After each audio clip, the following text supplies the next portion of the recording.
स्वागत है दोस्तों आपका अपना यूट्यूब चैनल RSSTD पॉइंट पर। दोस्तों चलिए चालू करते हैं बाल विकास एवं शिक्षा शास्त्र के टॉप 30 जो हैं दोस्तों, वो काफ़ी महत्वपूर्ण प्रश्न हैं दोस्तों। और आपको परीक्षा में हो यही यही प्रश्न दोस्तों देखने को मिलेंगे। ठीक है दोस्तों, चलिए चालू करते हैं। आज का पहला प्रश्न देखते हैं, इसे हल्का सा छोटा करते हैं दोस्तों। चलिए देखते हैं और हल्का सा छोटा करते हैं। जब माता पिता के बच्चे उनके विपरीत विशेषताओं वाले विकसित होते हैं तो यहाँ पर सिद्धांत लागू होता है। कौन सा दोस्तों लागू होता है? देखते हैं। समानता का, विभिन्नता का, मूल जीवाणु की निरंतरता का या प्रत्यागमन का। तो क्या हो जाएगा दोस्तों? इसका हो जाएगा दोस्तों डी, यानी कि प्रत्यागमन का। ठीक है दोस्तों, डी इसका राइट आंसर हो जाएगा। बढ़ते हैं अगला प्रश्न। दोस्तों चैनल को सब्सक्राइब करना ना भूलें। ठीक है दोस्तों, जो भी हमारा भाई बहन हमारा नया जुड़ा हो चैनल को सब्सक्राइब जरूर कर दें। चलिए देखते हैं दूसरा प्रश्न। कितने माह का शिशु प्रौढ़ व्यक्ति की मुख मुद्रा को पहचानने लगता है? कितने माह का जो बच्चा होता है तो दोस्तों शिशु होता है, वो प्रौढ़ व्यक्ति की मुख मुद्रा को पहचानने लगता है। तो देखते हैं ऑप्शन। 4 से 5 मास का शिशु, 8 से 9 मास का शिशु। चलिए देखते हैं, 8 से 9 मास का शिशु, 5 से 7 मास का शिशु या 3 मास का शिशु। तो क्या हो जाएगा इसका आंसर? इसका हो जाएगा दोस्तों, इसका हो जाएगा ए इसका राइट आंसर हो जाएगा। 4 से 5 मास का शिशु। ठीक है दोस्तों, बढ़ते हैं अगले प्रश्न की ओर। देखते हैं मनोविज्ञान की परिभाषा कहाँ से प्रारंभ होती है? मनोविज्ञान की परिभाषा जो है दोस्तों वो कहाँ से प्रारंभ होती है? तो हो जाएगा आत्मा से, मन से, चेतना से या व्यवहार से। तो आपका आंसर हो जाएगा दोस्तों, क्या हो जाएगा? इसका हो जाएगा आत्मा से दोस्तों, आत्मा से हो जाएगा मनोविज्ञान की परिभाषा दोस्तों। चलिए देखते हैं अगला प्रश्न। शिक्षा मनोविज्ञान के विषय क्षेत्र के अंतर्गत किन संबंधित विषयों का अध्ययन किया जाता है? शिक्षा मनोविज्ञान के विषय के अंतर्गत दोस्तों किन संबंधित विषयों का अध्ययन किया जाता है? तो देखते हैं जन समूह के वाद विवाद का अध्ययन, शिक्षा नीति का अध्ययन या सांसारिक विपदाओं का अध्ययन। डी आपका होगा शिक्षार्थी एवं शिक्षक संबंधी अध्ययन। तो इसका राइट आंसर हो जाएगा दोस्तों शिक्षार्थी एवं शिक्षक संबंधी अध्ययन। डी लॉक कर दिया है दोस्तों, डी इसका राइट आंसर हो जाएगा। ठीक है दोस्तों, चलिए अगला प्रश्न दोस्तों। क्रियात्मक अनुसंधान का प्रयोग शिक्षा में करने का श्रेय किसे जाता है? तो आपका हो जाएगा दोस्तों, क्या हो जाएगा स्टीफन एम कोरे को। क्या हो जाएगा? स्टीफन एम कोरे को। क्रियात्मक अनुसंधान का प्रयोग शिक्षा में करने का श्रेय किसे जाता है? तो आपका हो जाएगा सी राइट आंसर, स्टीफन एम कोरे। ठीक है दोस्तों, बढ़ता हूँ आगे। अगला प्रश्न। मूल्यांकन द्वारा पता चलता है छात्र के मानसिक विकास का, छात्र की शैक्षिक स्थिति तथा प्रगति का, या छात्र के सामाजिक विकास का, छात्र की सोच का। तो आपका आंसर हो जाएगा छात्र की शैक्षिक स्थिति तथा प्रगति का। 20 का राइट आंसर हो जाएगा। अगला प्रश्न। सामाजिक स्थिरीकरण के आधार हैं। कौन से दोस्तों आधार हैं? तो आपका हो जाएगा दोस्तों, देखता हूँ, शिक्षा, जाति, लिंग। डी हो जाएगा दोस्तों उपरोक्त सभी। ठीक है, ये आपका डी हो जाएगा। डी दोस्तों, ये 8 लिखा हो दोस्तों, ये गलत लिख गया। ठीक है दोस्तों, ये आपका डी हो जाएगा। अगला, सामाजिक गतिशीलता का घटक है। कौन सा दोस्तों घटक है बताएंगे? तो आपका हो जाएगा दोस्तों, ये हो जाएगा शिक्षा दोस्तों, ये घटक है। सामाजिक गतिशीलता का घटक शिक्षा हो जाएगा। इसका राइट ऑप्शन हो जाएगा। शिक्षा तभी सार्थक होगी कब होगी दोस्तों बताएंगे? इसका हो जाएगा छात्र केंद्रित हो, जब छात्र केंद्रित हो। ठीक है दोस्तों, डी इसका राइट आंसर हो जाएगा। बढ़ता हूँ अगला प्रश्न, देखता हूँ दोस्तों क्या कहते हैं। शिक्षा का प्रचार प्रसार क्यों आवश्यक है? शिक्षा का प्रचार प्रसार क्यों आवश्यक है?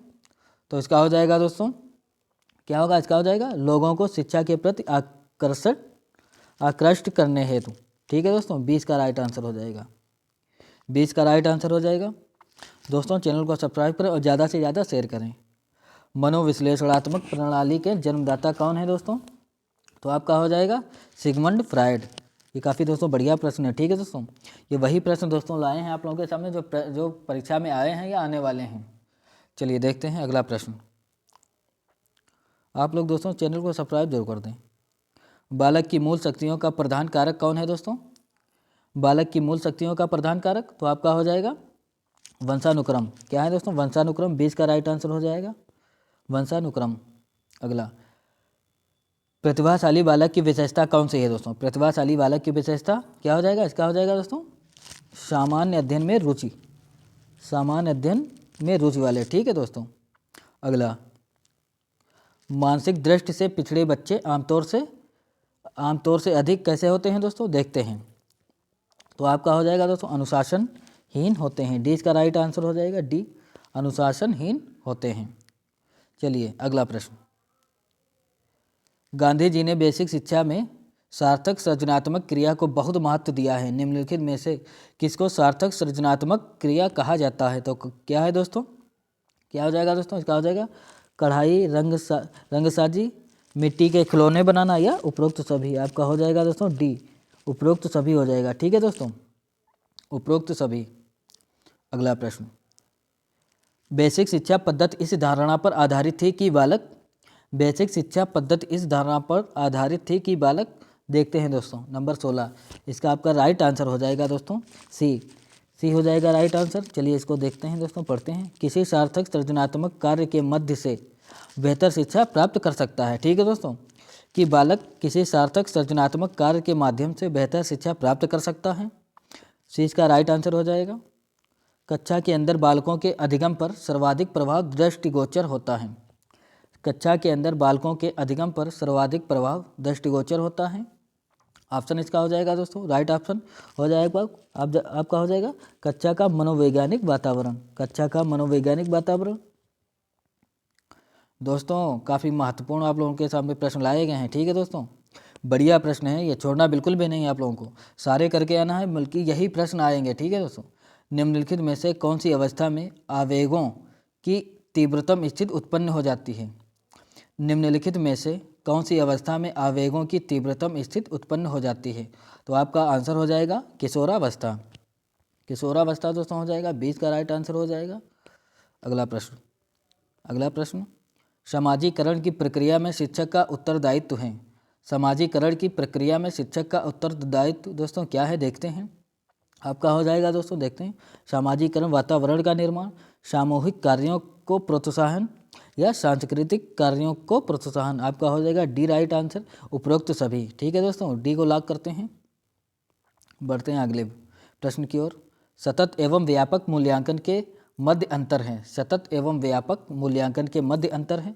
तो आपका हो जाएगा दोस्तों सतत शक्ति का, पाठ्यवस्तु का, समय का या उद्देश्य का। तो इसका राइट आंसर हो जाएगा उद्देश्य। डी इसका राइट आंसर हो जाएगा दोस्तों उद्देश्य का। ठीक है दोस्तों। अगला, हमारे पाठ्यक्रमों में निम्नलिखित में से कौन से दोष हैं? जो दोस्तों हमारे पाठ्यक्रम होते हैं उनमें कौन से दोष होते हैं, देखते हैं। नंबर 21 आपका हो जाएगा, देखते हैं। पाठ्यवस्तु से अधिक तत्व भरे हैं, यह केवल पुस्तकीय ज्ञान पर बल देते हैं, ये वैयक्तिक विभिन्नताओं से मेल नहीं खाते। तो आपका हो जाएगा डी, उपर्युक्त सभी। ये सारे आपके सही हैं दोस्तों, डी हो जाएगा इसका आंसर। बहुविकल्पी प्रश्न सही गलत प्रश्नों से श्रेष्ठ हैं क्योंकि, बहुविकल्पी प्रश्न सही गलत प्रश्नों से श्रेष्ठ हैं क्योंकि दोस्तों देखते हैं, इसमें अनुमान की संभावना घटकर 25% ही रह जाती है। ठीक है दोस्तों, इनका तेजी से उत्तर दिया जाता है, इनका निर्माण आसान है, उपरोक्त सभी। डी इसका राइट आंसर हो जाएगा, डी इसका राइट आंसर हो जाएगा दोस्तों। चलिए बढ़ते हैं अगले प्रश्न की ओर।